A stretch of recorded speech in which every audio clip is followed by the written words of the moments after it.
고대인의 지혜가 여러분께 인사드립니다. 사람들은 흔히 모든 존재는 엇보이다 라고 말합니다. 하지만 당신은 이 말을 진정으로 이해하고 있습니까? 불경에는 이번 생의 짧은 만남 한 번은 전생에서 수많은 인연으로 맺어진 것이다 라고 나옵니다.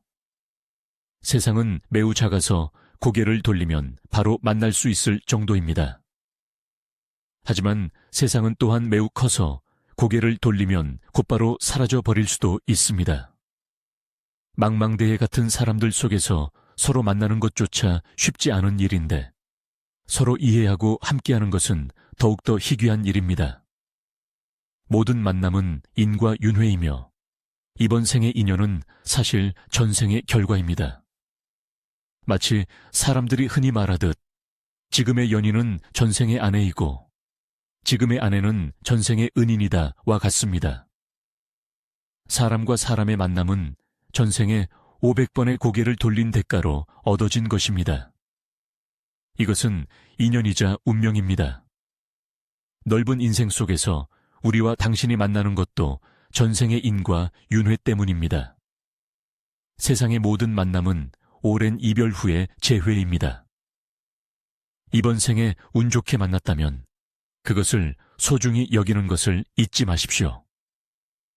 인연이 오는 것은 하늘이 정한 것이니 떠나도 미련을 두지 마십시오. 누구와 인생을 함께할 계획을 미리 세우지 말고 그저 자연스럽게 함께 살아가십시오. 운명이 당신을 이끄는 대로 가십시오. 하늘이 눈이 있다면 유정한 이들을 갈라놓지 않을 것이고 하늘이 눈이 없다면 천명을 따라야 합니다. 만남은 갚아야 할 빚이 남아서이고 헤어짐은 빚을 다 갚았기 때문입니다. 이번 생에 만나지 못하면 할 수 없지만 만나면 또 갚아야 할 빚이 있습니다. 인연은 우리가 사람들 속에서 그들을 볼 때 오고 인연이 끝나는 것은 우리가 그들이 사람들 속에 섞여 있는 것을 볼 때입니다. 이번 생의 아내는 사실 전생의 당신에게 무엇이었을까요? 모든 인연은 보이지 않는 붉은 실로 연결되어 있으며 이미 오래전 무명 속에서 정해져 있습니다. 만약 당신이 믿지 않는다면 이 이야기를 끝까지 인내심을 가지고 읽어라. 그러면 이해할 것입니다. 옛날에 한 서생과 그의 약혼녀는 그가 장원급제하면 결혼하기로 약속했습니다. 하지만 서생이 과거를 보러 떠났을 때 그의 약혼녀는 다른 남자와 결혼했습니다. 이 소식을 들은 서생은 칼로 베이는 듯한 고통을 느꼈고 몸과 마음 모두 쇠약해졌습니다. 그 후 한 고승이 그 마을을 지나갔는데 이 이야기를 듣고 연민의 마음이 생겨 서생을 깨우치기로 결심했습니다. 스님은 서생의 집으로 와 침대 옆으로 다가가 품속에서 거울 하나를 꺼냈습니다. 그 거울은 전생과 현생을 비출 수 있었는데 스님은 서생에게 거울을 들여다보라고 했습니다. 서생은 거울을 들고 눈앞에 자신이 아닌 광활한 바다를 보았습니다. 해변에는 살해당한 여성의 시신이 누워 있었습니다. 얼마 지나지 않아 한 행인이 시신을 보고도 멈추지 않고 흘긋 보더니 고개를 젓고는 떠났습니다.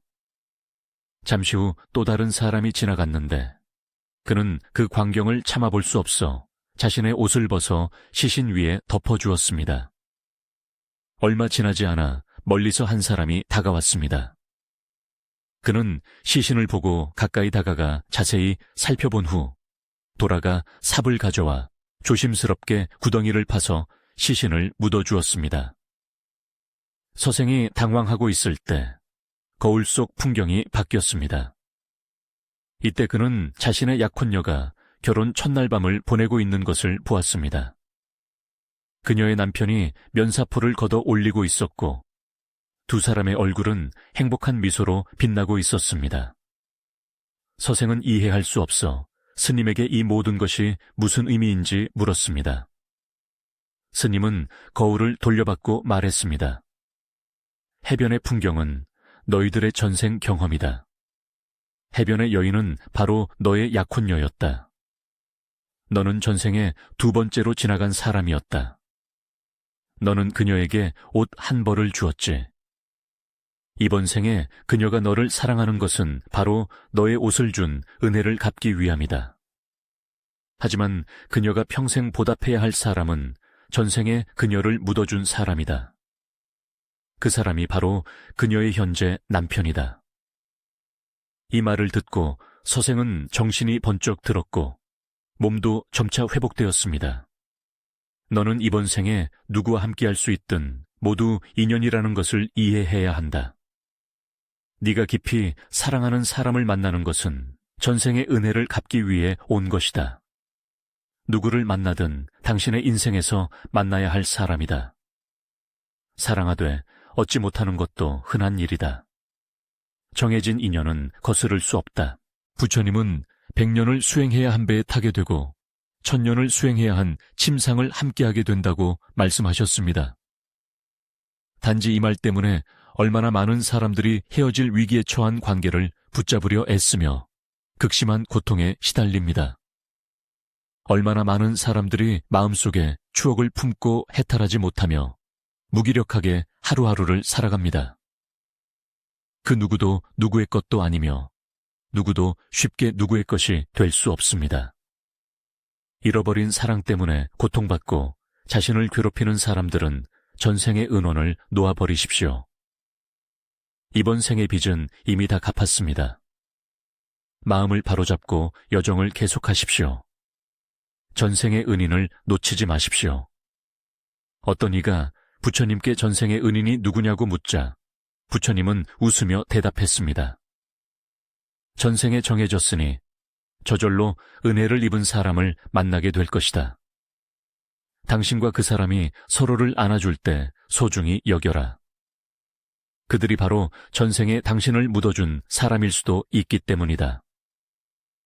선적인 관점에서 볼 때 모든 인연의 빚은 자연스럽게 생겨나고 자연스럽게 소멸합니다. 물론 인연도 포함됩니다. 사랑은 인연의 결과이며 생멸의 산물로 육안으로는 볼 수 없습니다. 세속적인 관점에서 원인과 결과를 분석하면 이번 생의 인연은 분명 전생 인연의 연속입니다. 두 사람이 만나 사랑에 빠지고 결국 결혼하는 데에는 이유가 없을 리 없습니다. 한 친구는 예전에 왜 자신이 기꺼이 연인에게 괴롭힘을 당하는지 이해하지 못했지만 나중에 이번 생에 자신이 은혜를 갚기 위해 왔을지도 모른다고 깨달았다고 말했습니다.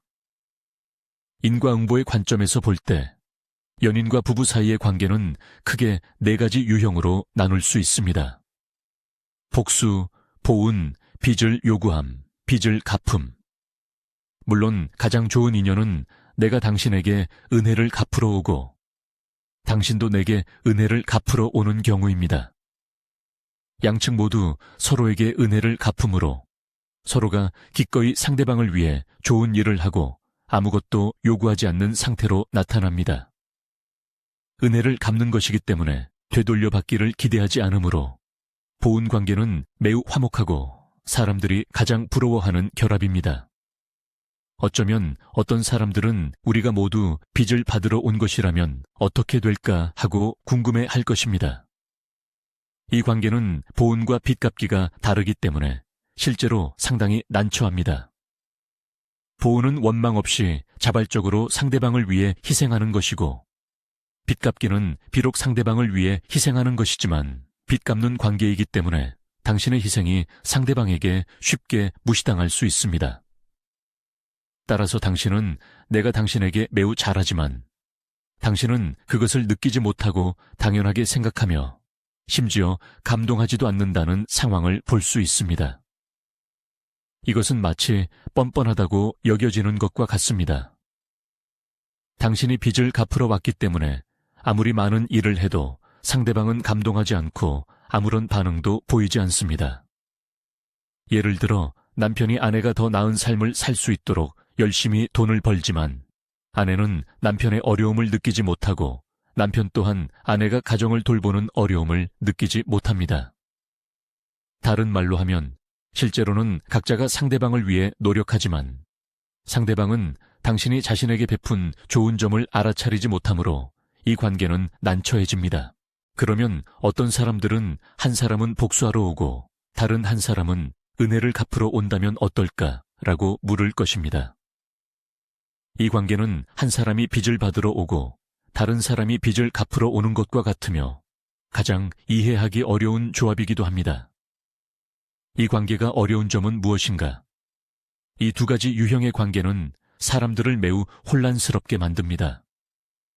한 사람은 문제를 일으키러 오고 다른 한 사람은 은혜를 갚으러 오므로 그 사람은 기꺼이 괴롭힘을 당합니다. 당신이 나를 더 괴롭힐수록 나는 당신에게 더 잘해준다.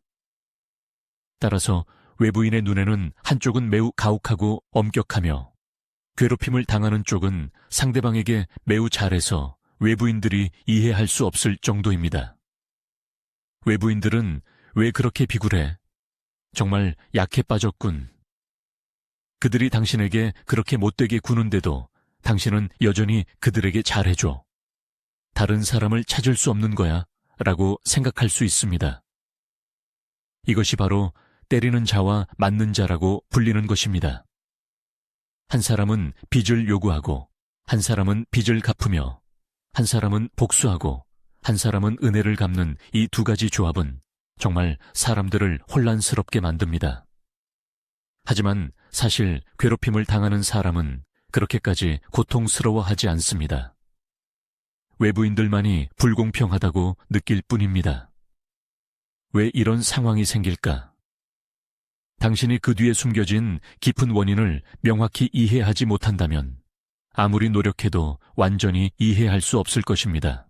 사실 사람과 사람이 배우자로 맺어질 수 있다면 분명 인연이 있는 것입니다. 이 인연은 아주 오래전부터 심어진 매우 특별한 씨앗일 수 있으며 그것이 이번 생에 우리가 부부관계를 맺게 된 계기가 되었습니다. 때때로 부부관계는 항상 당신의 주관적인 의지에 의해 통제되는 것은 아닙니다. 당신은 왜 항상 상대방을 괴롭히고 싶어 하는지 모를 수 있으며 상대방도 왜 기꺼이 그 괴롭힘을 당하는지 이해하지 못할 수 있습니다. 사실 그것은 당신의 8번째 의식인 아르야식에 저장된 습관입니다. 아르야식은 당신과 상대방 사이에 많은 기억과 인연관계를 담고 있는 곳입니다. 먼저 우리는 우리의 의식이 7번째 의식인 말라식에 뿌리내리고 있으며 말라식은 바로 집착하는 마음이고 이 집착하는 마음은 다시 8번째 의식인 아르야식에 뿌리내리고 있다는 것을 이해해야 합니다. 이 8번째 층에 저장된 씨앗들은 인연이 충분히 갖춰지면 현행하여 상응하는 이미지와 관념을 발생시킵니다. 그 생각들은 당신의 마음에 밀려 들어올 것입니다. 따라서 당신 생각의 일부는 완전히 당신의 통제에 있지 않습니다. 이것이 바로 이것이 인연에 의해 결정된다고 말하는 이유입니다. 그러므로 이번 생에 당신의 결혼 생활이 어떻든 가장 먼저 해야 할 일은 받아들이는 것입니다. 받아들이는 법을 배우십시오. 운명에 순응하는 것이 아니라 당신이 받아들여야만 변화하는 방법을 알 수 있습니다. 이 관계를 받아들이지 않는다면 당신은 잘못된 방법으로 변화를 시도할 것입니다. 만약 당신이 이 원리를 믿지 않는다면 나는 당신에게 어떤 방법도 당신에게 무효할 것이라고 말합니다. 왜냐하면 당신은 그것을 실행할 수 없을 것이기 때문입니다. 이 세상에서 사랑의 본질은 무엇인가? 그것은 자아의 표현입니다. 당신이 나를 사랑하면 나도 당신을 사랑하고 당신이 나를 사랑하지 않으면 나도 당신을 사랑하지 않습니다. 당신이 내게 잘해주면 나도 당신에게 잘해줍니다. 사람들은 종종 연인에게 나를 사랑해? 사랑한다면 이걸 사줘. 아니면 사랑하지 않는 거야? 라고 묻습니다. 아니면 나를 사랑해. 사랑한다면 이렇게 저렇게 해야 해. 아니면 사랑하지 않는 거야? 라고 묻습니다. 이러한 사랑의 교환 형태는 사실 사랑 거래의 한 형태입니다. 이러한 일방적인 요구와 계산은 인연이 충분히 쌓이지 않으면 이별로 이어진다. 이 모든 것은 인연과 결합의 산물입니다. 결국 이러한 종류의 사랑은 진심으로 사랑하는 것이 아니라 자기 자신의 기준에 따라 사랑하는 것입니다. 당신이 누군가를 사랑하는 것은 그들이 당신의 기준을 충족시키기 때문일 뿐입니다. 만약 충족시키지 못한다면 두 사람은 헤어질 것입니다. 하지만 우리는 정말로 우리의 모든 기준에 맞는 사람을 찾을 수 있을까요? 우리의 생각과 기준은 끊임없이 변합니다. 상대방이 당신의 뇌와 동기화될 수 있는 로봇이 아니라면 분명 불가능할 것입니다. 많은 사람들이 영원한 사랑을 꿈꾸지만 이 세상에 불변하는 사랑은 없습니다. 당신이 깨달음을 얻고 사랑 자체가 되지 않는 한 사랑은 영원히 존재하지 않을 것입니다. 커플이 함께 살 때 상대방이 당신의 생각과 기준에 맞지 않으면 부정적인 감정이 생겨날 것입니다. 이러한 감정들은 상대방에게 투사될 것이고 그것이 바로 갈등의 초기 원천입니다.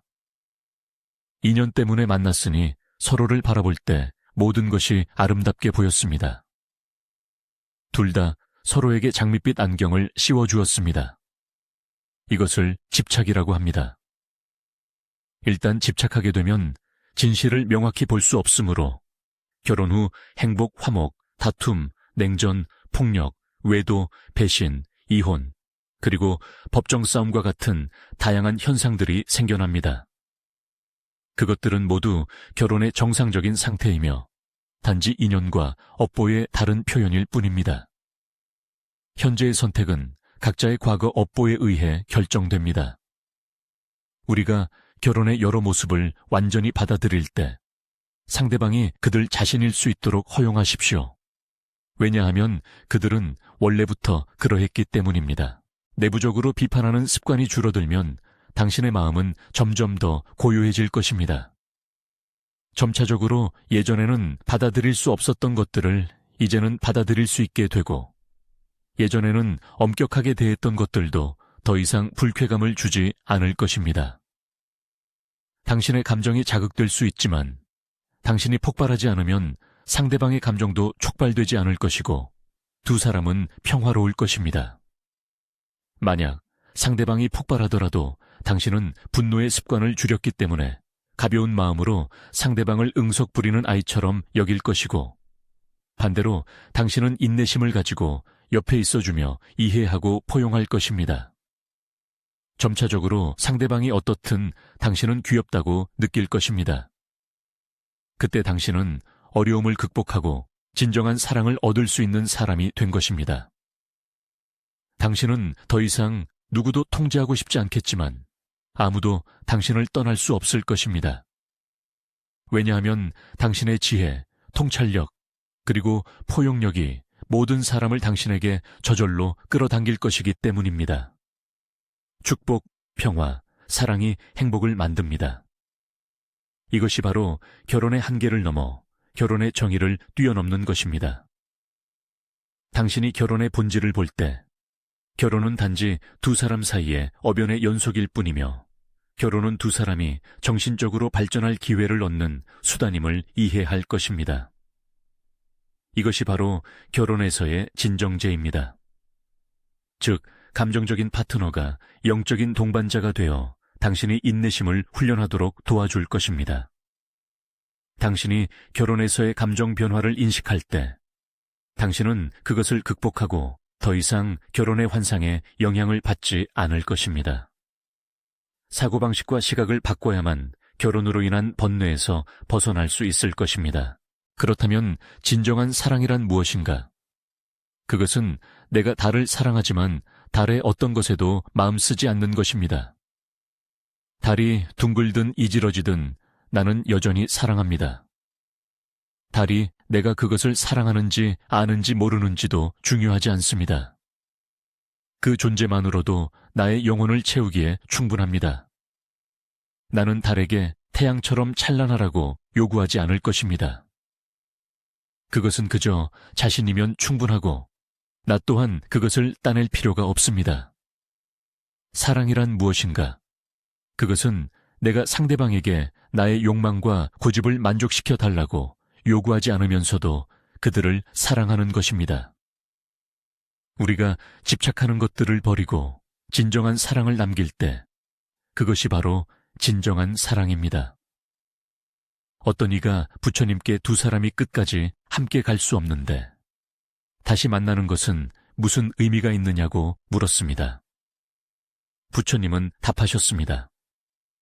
어째서 이번 생의 만남이 전생의 아쉬움을 보충하기 위함이라고 생각하지 않는가? 아마도 이번 생의 만남은 전생에 당신이 간절히 빌어서 얻은 것일지도 모른다. 우리가 사랑하지만 가질 수 없는 사람들이 있고 우리가 좋아하는 것은 얻지 못하며 얻은 것은 소중히 여기지 않습니다. 함께 있을 때는 의심하고 잃고 나면 그리워하며 그리워하다가 다시 만나고 싶어 하고 만나고 나면 너무 늦게 만나 후회합니다. 결국 두 사람은 서로를 싫어하게 되고 일생은 후회로 가득합니다. 이 세상은 항상 무상합니다. 만남과 헤어짐은 모두 인연입니다. 험난한 삶 속에서 수많은 영원한 맹세는 결국 거짓말이 되고 맙니다. 얼마나 많은 열정적인 사랑이 결국 멀리서 조용히 서로를 바라보는 것으로 남게 되는가. 당신에게 한때 의미 있었던 사람들도 인연이 떠나면 모든 것이 허무함으로 돌아간다는 것을 깨닫게 됩니다. 사실 이 세상에 영원한 것은 아무것도 없습니다. 전생과 현생은 우리가 겪어야 할 시련일 뿐입니다. 그리고 인연을 소중히 여긴다는 것은 사랑과 미움을 움켜쥐는 것이 아니라 만났을 때 서로에게 잘하고 헤어질 때 서로에게 상처 주지 않는 것뿐입니다.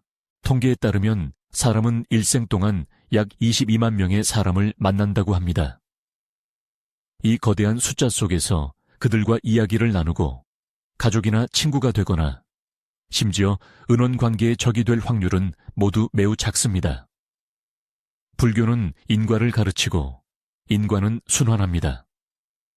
전생에 지은 죄, 전생에 남은 인연의 빚은 모두 이번 생에 점차적으로 갚아질 것입니다. 인생의 모든 만남은 하나의 사명을 띠고 있는데 그것은 바로 빚을 갚는 것입니다. 빚을 다 갚고 더 이상 빚이 남지 않아야만 떠날 때 자연스럽게 다시 만나지 않게 될 것입니다. 모든 만남은 서로에게 빚이 있기 때문입니다. 불교는 모든 법이 인연에서 일어난다고 가르치는데, 즉 세상의 모든 사물과 현상은 일정한 원인과 조건이 있어야만 생겨납니다. 우리가 이번 생에 만나는 사람들은 모두 이유가 있고 우리 삶에 나타나는 원인이 있습니다. 아마도 그것은 전생에 이루지 못한 소원이거나 전생에 아직 다 갚지 못한 감정적인 빚일 것입니다. 사랑하는 사람들이 왜 함께할 수 없는지에 대한 노래를 기억하십시오. 세상에는 사랑에 빠져 애절해하고 원망하는 사람들이 얼마나 많습니까? 사랑에는 항상 무상한 만남과 헤어짐이 있습니다. 그 감정적인 속박이 종종 전생에 다 갚지 못한 빚이라는 것을 누가 알았으랴. 부처님은 말씀하셨습니다. 전생에 서로 빚진 것이 없다면 이번 생에 어떻게 만날 수 있겠는가? 인간 세상의 모든 만남은 이미 정해진 인연입니다. 인연이 있으니 만나고 인연이 없으니 낯선 사람이 됩니다. 인연이 깊으면 자주 만나고 인연이 얕으면 그저 가도록 두십시오. 그렇게 후회를 남기지 않는 것이 좋습니다. 어느 날 부처님께서 설법을 하시다가 갑자기 제자인 아난존자에게 말씀하셨습니다. 아나나, 빈통을 들고 앞 마을로 가거라. 그곳에 우물가에서 빨래하는 할머니가 한 분 계실 것이다. 그 할머니에게 물 한 통을 받아 오너라. 그 할머니를 예의 바르게 대하거라. 아난존자는 고개를 끄덕이고 빈통을 들고 갔습니다. 정말로 우물개는 백발의 할머니가 빨래를 하고 있었습니다. 아난존자는 곧 예의 바르게 물었습니다. 할머니, 물 한 통을 얻을 수 있을까요? 할머니는 고개를 들어 아난존자를 한번 보더니 갑자기 화가 폭발했습니다. 할머니는 매우 화를 내며 말했습니다. 안 돼. 이 우물물은 마을 사람만 사용하는 거야. 그 후 할머니는 아난존자를 쫓아버렸습니다. 아난존자가 아무리 애원해도 소용이 없었고 결국 빈통을 들고 돌아갈 수밖에 없었습니다. 부처님은 아난존자가 들려준 이야기를 듣고는 곧 다른 제자인 사리불존자를 보내 물을 길어 오게 했습니다. 사리불존자가 우물가에 도착했을 때 여전히 그 할머니였고 비슷한 질문을 했습니다. 할머니, 물 한 통을 얻을 수 있을까요? 할머니는 고개를 들어 사리불존자를 보더니 갑자기 친척을 만난 듯 미소를 지었습니다. 그녀는 기쁘게 말했습니다. 그래, 내가 네 물을 길어줄게. 할머니는 사리불존자에게 직접 물을 길어주었고 매우 기뻐했습니다. 뿐만 아니라 서둘러 집으로 돌아가 채식 음식을 더 가져와 사리불존자에게 주며 길에서 먹으라고 당부했습니다. 사리불존자는 물통과 채식 음식을 가지고 돌아와 부처님과 제자들에게 모든 것을 이야기했습니다. 아난존자와 제자들은 왜 그런 차이가 있는지 이해하지 못했습니다. 부처님은 설명하셨습니다. 아주 먼 전생에 이 할머니가 뜨거운 햇볕 아래 길가에서 죽은 늙은 쥐였을 때, 그때 상인이었던 아나는 죽은 쥐를 보고 마음에 혐오감이 생겨 코를 막고 지나갔다. 반면에 사리불은 그때 과거를 보러 가던 한 서생이었는데 이 죽은 쥐를 보고 마음에 갑자기 연민의 마음이 솟아올라 손으로 흙 한 줌을 가져와 덮어주었다. 수많은 겁을 거쳐 그들이 다시 만났을 때 이렇게 다른 대우를 받게 된 것이다. 단 한 번의 작은 마음의 움직임과 생각조차 선악의 과보를 가져올 수 있다. 모든 사람은 낯선 사람에서 아는 사람이 되는 것은 모두 행운 때문이라는 것을 알아야 합니다. 아는 사람에서 친밀한 관계가 되는 것은 전생의 인연의 빚이 있어야 합니다. 부처님은 말씀하셨습니다. 전생의 빚은 이번 생에 갚아야 한다. 빚이 있으니 만남이 있는 것이다. 세상의 모든 만남은 빚을 갚는 것이다. 다행히 만났으니 현재 당신과 내가 있을 때 소중히 여기십시오. 만나는 것은 쉽지만 지키는 것은 어렵습니다. 이 인연을 소중히 여겨라.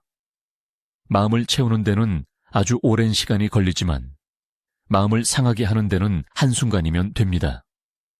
사람의 마음은 모두 진심의 교환입니다. 진심을 진심으로 교환하고 거짓말을 줄이며 진심을 더해야만 평생을 함께할 수 있습니다. 아름다운 인연은 귀한 보물이자 만나기 어려운 것입니다. 망망대해 같은 사람들 속에서 만나는 것조차 쉽지 않습니다. 만났다면 반드시 소중히 여겨야 합니다. 인연이 닿았을 때는 놓아주는 법을 배우십시오.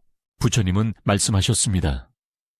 모든 일을 미소로 대하고 원망 없이 평화롭게 마음에 따라 행동하며 인연을 따라라. 정해진 것들은 만날 것이지만 그것은 단지 수많은 윤회 속에서 피었다가 금방 지는 꽃, 순간적으로 빛나는 불꽃과 같다. 바꿀 수 없는 것은 놓아주는 법을 배우고 붙잡을 수 없는 것은 평온하게 대하라. 인연은 오고 가며 모든 것은 운명으로 정해져 있다. 옛날에 홀로 사는 바라문 여인이 있었는데 그녀에게는 14, 15세 정도 되는 딸이 있었습니다. 그 딸은 아름답고 총명하며 말솜씨도 뛰어나 마을에서 비할 데가 없었습니다. 어느 날 그녀의 딸이 갑자기 중병에 앓아 오래지 않아 세상을 떠났습니다. 부모는 이 외동딸을 자신의 목숨보다 더 깊이 사랑했습니다. 딸의 죽음에 직면한 어머니는 너무나 고통스러워 미쳐버렸고 하루 종일 여기저기를 헤매고 다녔습니다. 어느 날 그녀는 부처님께서 머무시는 곳으로 찾아갔습니다. 부처님을 만나자마자 그녀는 달려가 슬픔에 잠겨 말했습니다. 저는 아들이 없고 이 딸만 있습니다. 저는 이 아이를 손안의 보석처럼 대했습니다. 이 아이는 저에게 모든 슬픔을 잊게 해줄 수 있었지만 제 눈앞에서 죽었습니다. 제가 아무리 불러도 듣지 못합니다. 제 마음은 너무나 고통스러워 도저히 견딜 수 없습니다. 부디 세종께서 저를 이 고통에서 벗어나게 해주시기를 바랍니다. 부처님은 곧 말씀하셨습니다. 세상에는 영원히 지킬 수 없는 4가지 일이 있다. 젊은이는 결국 늙고, 부자는 쇠퇴하며, 만난 자는 결국 헤어지고, 건강한 자도 병들게 된다. 인생과 만물은 영원히 존재할 수 없습니다. 우리의 육체처럼 생로병사처럼 모든 것은 결국 사라질 것입니다. 지구와 우주는 매 순간 형성되고 소멸하는 과정을 겪습니다.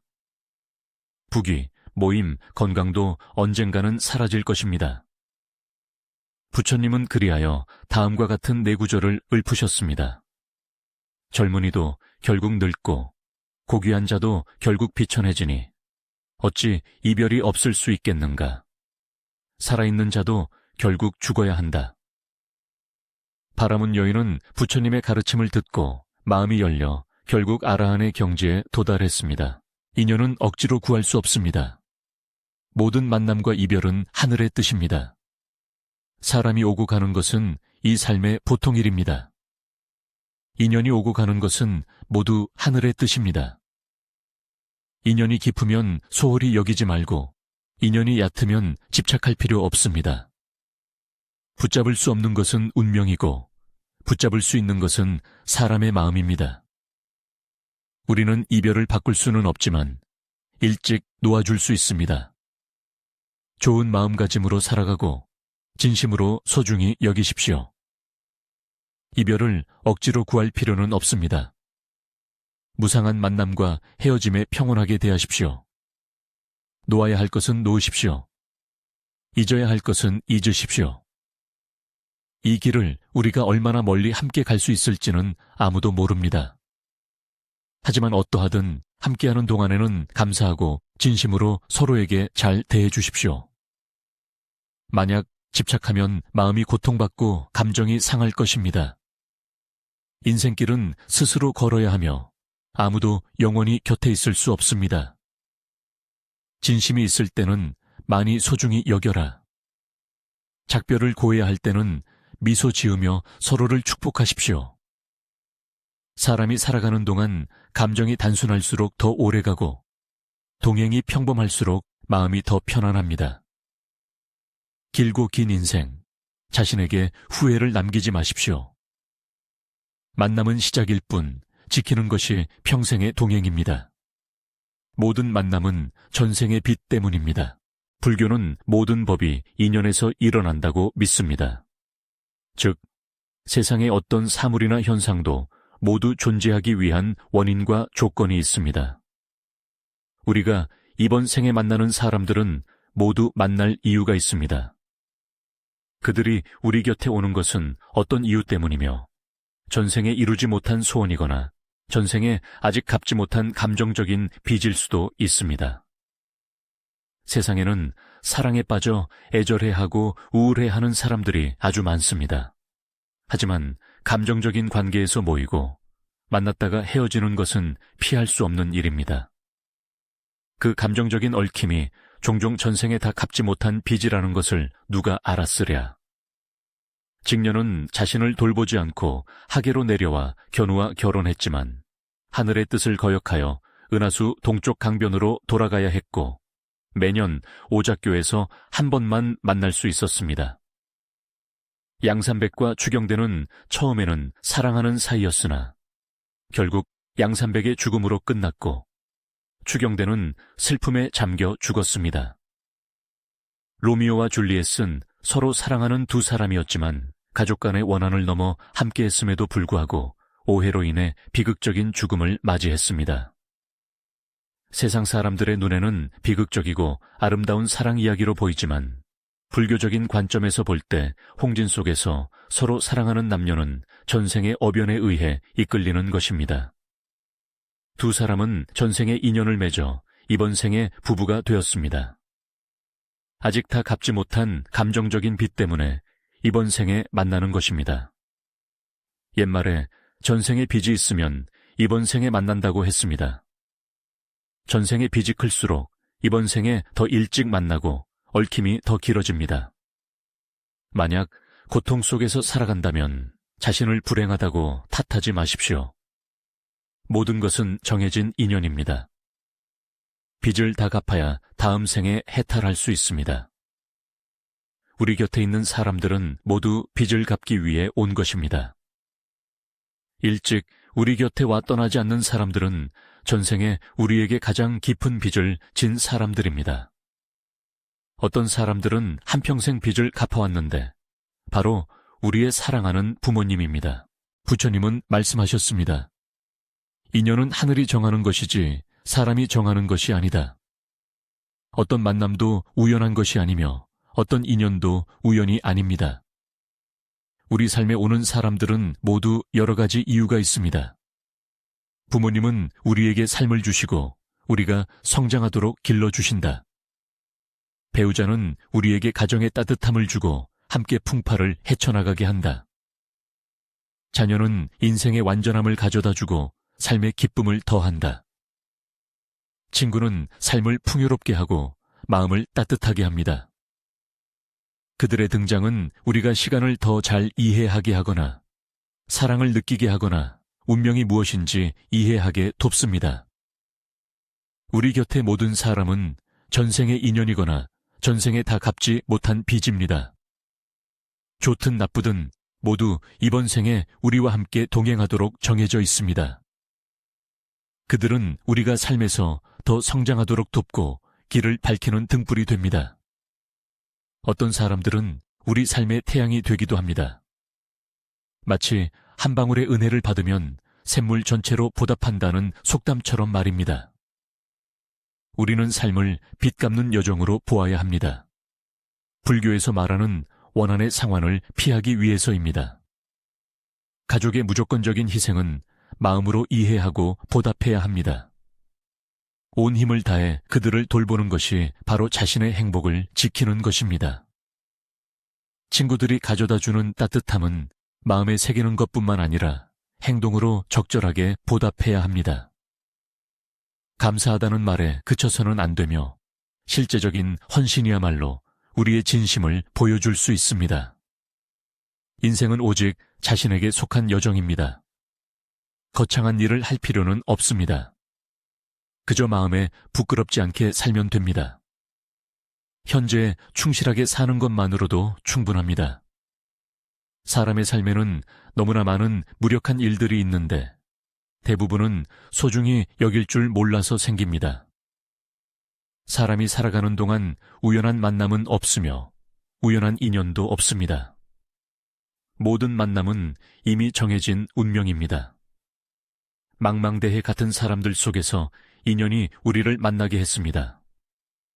그것이 바로 운명이자 숙명입니다. 제한된 삶의 시간 속에서 우리는 만나고 헤어지고 재회하고 이별합니다.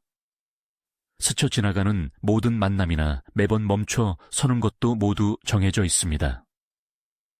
지나가는 사람들은 기억 속에만 남게 되지만 그들의 존재 덕분에 우리의 삶은 더욱 찬란해집니다. 사는 것은 잃어버린 것을 놓아주고 지나간 것은 뒤에 남기는 법을 배우는 것입니다. 현재 가지고 있는 것을 소중히 여겨라. 이 길을 그저 평온하게 걸어가십시오. 시간이 흘러감에 따라 성장이 바로 주목해야 할 점입니다. 꽃이 피는 매 순간을 소중히 여기고 꽃이 지는 매 순간을 아쉬워하십시오. 시간이 흘러야만 아름다운 순간과 후회 없는 즐거운 젊음을 간직할 수 있습니다. 유연한 분들께 끝까지 시청해 주셔서 감사합니다. 오늘 영상이 도움이 되셨다면 좋아요를 눌러 저에게 피드백을 주세요. 인생의 모든 만남에 감사의 말을 남겨주세요. 모든 만남이 원만하기를 바랍니다. 아직 채널을 구독하지 않으셨다면 오른쪽 구독 버튼을 눌러 더 깊이 연결될 수 있도록 해주세요. 선량한 지식을 기쁘게 나누고 전파해 주시면 무량한 공덕이 있을 것입니다.